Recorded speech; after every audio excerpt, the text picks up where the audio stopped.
We are going back to Eden, and we are going to burn it and your God to the ground.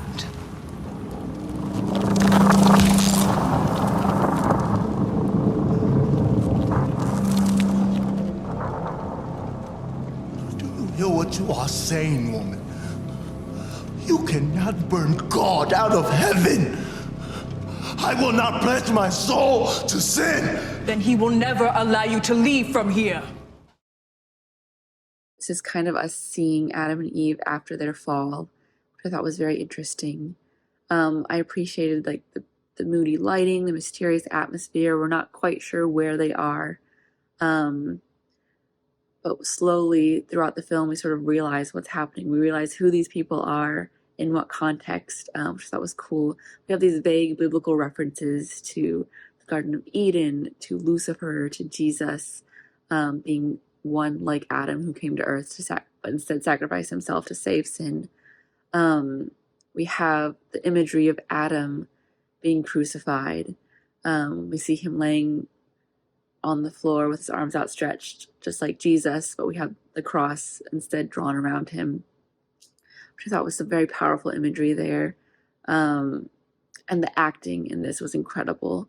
I have to say, take note of that. The acting was really, really well done.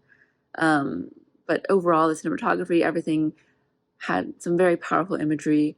And I thought the most impactful moment was Adam's apology for bringing sin upon the world. That was a really cool moment. Very, very artistic. And I loved the take on kind of the story of Adam and Eve and kind of like, what if? I thought that was really, really good. And also the thing that I really liked was the way that they did the voiceover work. They put a little special effect on that, and I thought that that was really good. Cinematography was stunning in this. Really, really beautiful. And the actors did a great, great job. True kind of bounds of manipulation versus faith, and temptation versus faith, and what you can push somebody to do, how far you can push somebody, and like what it would kind of take for them to reevaluate something that they had believed so wholeheartedly, which I think is kind of what they're kind of driving at with Adam, because you know, in the beginning they're just talking, the original, you know, voice is talking to him and he's kind of holding firm, he's holding steady. And then they like bring Eve back into it, and you can see him start to like falter a little bit, and they like change the line of not questioning, but they change the line of thought and kind of how they're talking about what happened in the garden and the kind of fallout afterwards and all the kind of implications. And I just found it a really, really interesting kind of study in like, what are the bounds of faith when you're faced in a situation where you have to have true conviction to hold to your faith. What are those bounds? And you know, it, like I said, I thought it was a really interesting take on Adam and Eve and kind of the aftermath of that and what like could have been. I love the minimal cast and single location that the story has. The atmosphere perfectly captures the horror element that engages the viewers from the start.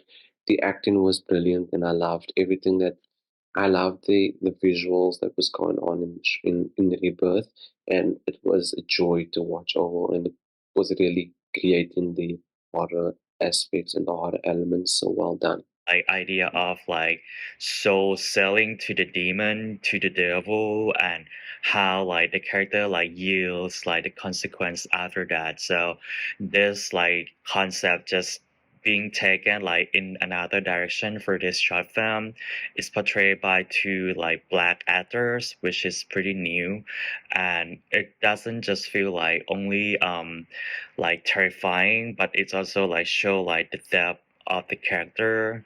There's something like dark, something like weird like in the story, but at the same time it's kind of like eye-opening like to see like this like known like storyline like unfolds in a different way.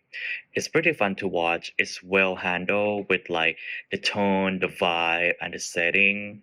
Everything is well done.